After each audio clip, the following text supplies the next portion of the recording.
सभी जानते हैं कि अभिमन्यु चक्रव्यूह में फंसकर इसलिए मारे गए थे क्योंकि उन्हें चक्रव्यूह को भेदना नहीं याद था। लेकिन इसके अलावा 4 कारण ऐसे भी थे जिसके चलते अभिमन्यु मारे गए। पहला है कृष्ण की चाल। भगवान श्री कृष्ण की नीति के चलते अर्जुन के पुत्र अभिमन्यु को चक्रव्यूह को भेदने का आदेश दिया गया।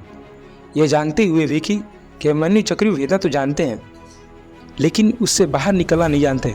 अभिमन्यु के चक्रव्यूह में जाने के बाद उन्हें चारों ओर से घेर लिया गया।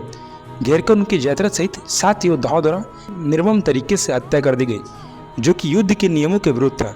कहते हैं कि श्री कृष्ण यही चाहते थे, जब नियम एक बार का पक्ष तोड़ देता है दूसरे पक्ष को भी इसे तोड़ने का मौका मिलता है। दूसरी बात ही अन्य योद्धा अभिमन्यु के साथ नहीं जा पाए।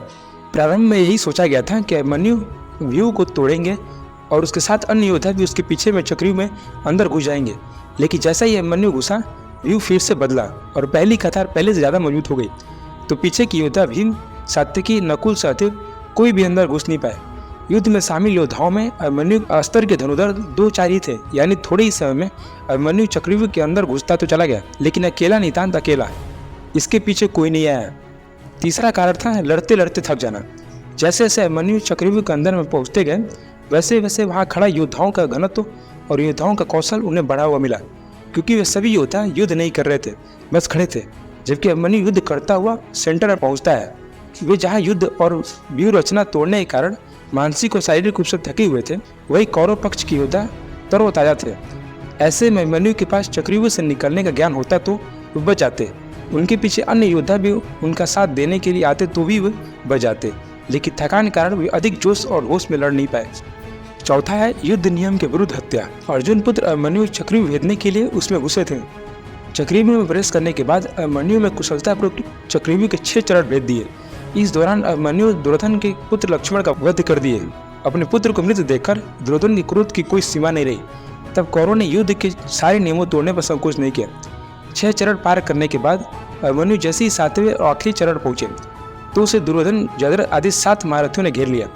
अभिमन्यु फिर भी साहसपूर्वक उनसे लड़ते रहे। सातों ने मिलकर अभिमन्यु के रथ के घोड़ों को मार दिया।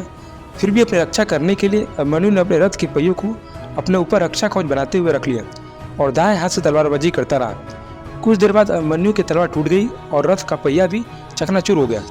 अब अभिमन्यु निहत्था था। युद्ध के नियम के तहत निहत्थे पर वार नहीं करना था, किंतु तभी जयद्रथ ने पीछे से निहत्थे अभिमन्यु पर जोरदार तलवार का प्रहार किया।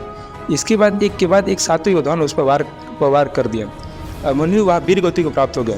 अभिमन्यु की मृत्यु के समाचार जब अर्जुन को मिला तो बेहद ही क्रोधित हो उठे। अपने पुत्र की मृत्यु के लिए शत्रु का सर्वनाश करने का फैसला किया। सबसे पहले उन्होंने कल की संध्या का सूर्य ढलने के पूर्व जयद्रथ को मारने की शपथ ली। यही वो 4 कारण थे जिसके कारण अभिमन्यु मारे गए थे। हम आशा करते हैं वीडियो अच्छी लगी हो। Thanks for watching.